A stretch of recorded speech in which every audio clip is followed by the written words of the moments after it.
हरि ओम. ब्रह्मविद्येचे आध्यात्मिक ध्यान शिबिर गोंदवलेकर महाराजांचे श्रीराम मंदिर, थोरले श्रीराम मंदिर अहिल्यानगर येथे आयोजित करण्यात आले होते आणि त्या ठिकाणी ब्रह्मविद्येच्या साधिका स्नेहल कौशल्याताई, योगिते अडसरेताई, नंदू राजपूतताई या सर्वांनी आम्हाला स्वर्ग कसा असावा हे त्या आश्रमात दाखवून दिले.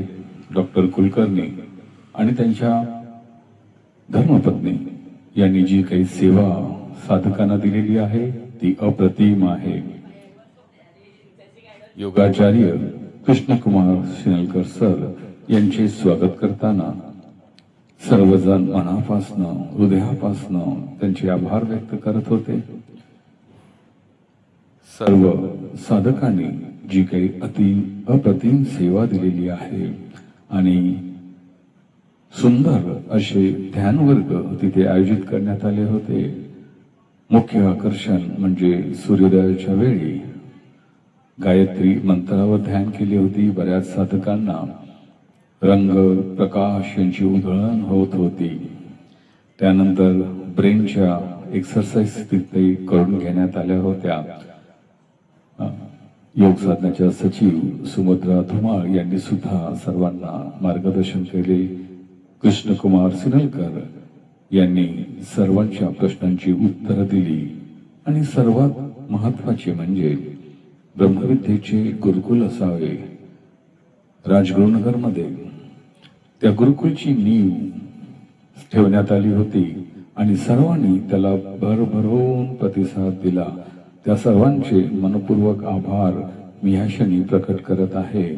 आणि खरोखर आम्हाला जी काही अनुभूती आली, आध्यात्मिक अनुभूती तिथे आलेली, बऱ्याच साधकांना आली तशी आम्हाला सुद्धा वेगवेगळे अनुभव आले. 27 नक्षत्रावर 27 नक्षत्रांच्या झाडाच्या ठिकाणी जे ध्यान केले ते अद्भुत ध्यान केले. कुंडलिनी जागरण या ध्यानामध्ये बऱ्याच साधकांना अनुभूती आलेल्या आहेत. चैतन्य म्हणजे काय, चैतन्याची अनुभूती म्हणजे काय, ती प्रत्यक्षात सर्वांनी अनुभवलेली आहे. आणि त्या प्राण चैतन्याची महासागरामध्ये आम्ही सगळे आनंदाने डुंबून गेलो होतो. योगिता अडसरेताई आणि स्नेहलता कौशल्या ताई, नंदू यांनी अपरिणाम जी मेहनत घेतलेली आहे त्या मेहनतीला आमचा सलाम. अशाच प्रकारे आनंदाचे झाड रत्नागिरीने दिले होते आणि आनंदाचे शिबिर देण्यामध्ये अहिल्यानगरचे साधक पूर्ण यशस्वी झालेले आहेत. ज्यांनी प्रगत वर्ग केलेत त्यांना तिथे सिनलकर आणि सुभद्राताई धुमाळ यांच्या हस्ते प्रमाणपत्र देऊन त्यांचा सन्मान सुद्धा करण्यात आलेला आहे. आणि जी सेवा आम्हाला तिथल्या सेविकांनी दिली ती अप्रतिम अशी सेवा. आजपर्यंत जी काही आम्ही नम्रता बघितली सर्व आश्रमामध्ये त्या सर्वात श्रेष्ठ अशी सेवा आम्हाला गोंदवलेकर महाराजांच्या श्रीराम मंदिरात अनुभवास आली. अशाच प्रकारचं आनंद आमच्या सगळ्यांच्या जीवनात निर्माण करण्याचं जे काही ध्येय साधकांनी निर्माण केलेलं आहे त्या ध्येयाला आमच्याकडनं शुभेच्छा. अशाच प्रकारे छान सुंदर अप्रतिम अशा वातावरणामध्ये आपली ध्यान शिबिरं होत राहतील.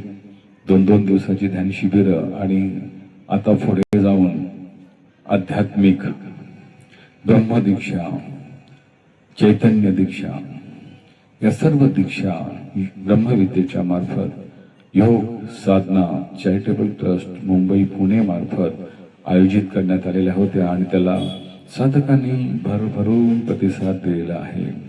कुंडलिनी जागरण आणि शक्तिपात दीक्षा यातील जे काही अनुभव आहेत हे अनुभव अप्रतिम आहेत.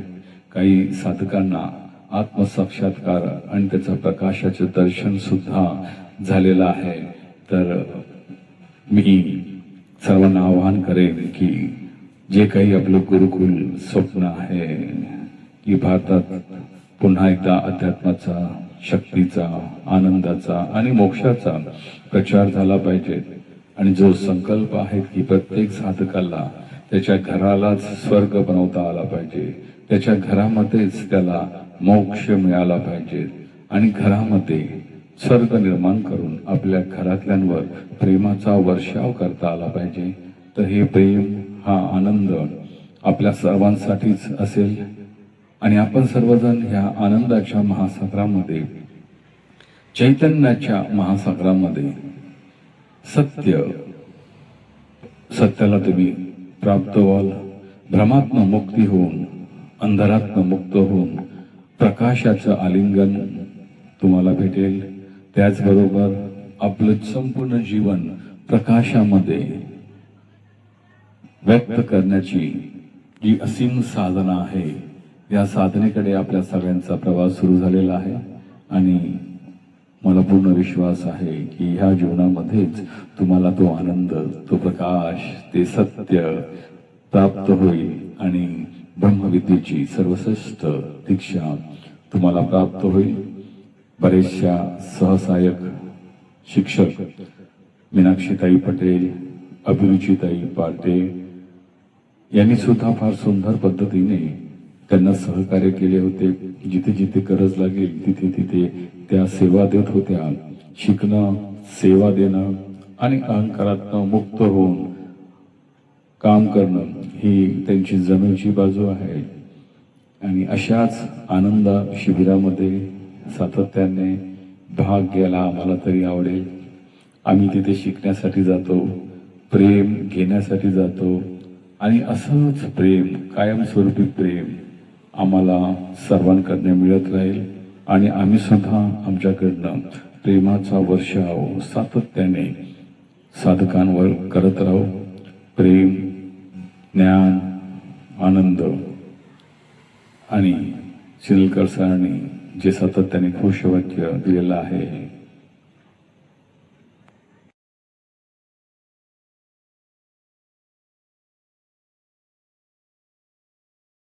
मी आनंदी, मी स्वस्थ, मी मस्त, मी आनंदी, मी स्वस्थ, मी मस्त, मी आनंदी, मी आनंदी आहे, मी आनंदी आहे, मी आनंदी आहे.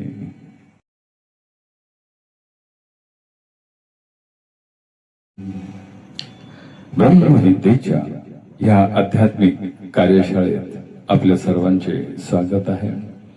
जास्तीत जास्त साधकांपर्यंत ब्रह्मविद्येचे श्वसन प्रकार, ध्यानाचे वर्ग, प्राणायाम, कल्पनाशक्तीचा विकास आणि ब्रह्मविद्येचे ज्ञान जास्तीत जास्त लोकांपर्यंत पोहोचवण्यासाठी आपण सर्व कटिबद्ध आहात आणि आम्हाला भरपूर आनंद आहे की अशा प्रकारे चांगल्या पद्धतीने एक चांगला परिवार आपल्याकडनं निर्माण झालेला आहे. तर पुन्हा एकदा सर्वांचे खूप खूप आभार. कृष्णकुमार सेलकर सरांचे आभार, सुभद्रा धुमाताईंचे आभार, कौशल्या ताईंचे आभार, योगिता ताईंचे आभार, नंदू यांचे आभार आणि थोरले श्रीराम मंदिरातील सर्व सेवेकरी व आश्रम निर्माण करणाऱ्या डॉक्टर कुलकर्णी यांचे सुद्धा मनपूर्वक आभार. या कार्यशाळेत जे काही ज्ञान आपल्याला प्राप्त झालेले आहे, जी काही अनुभूती आपल्याला प्राप्त झालेली आहे, त्या अनुभूतीला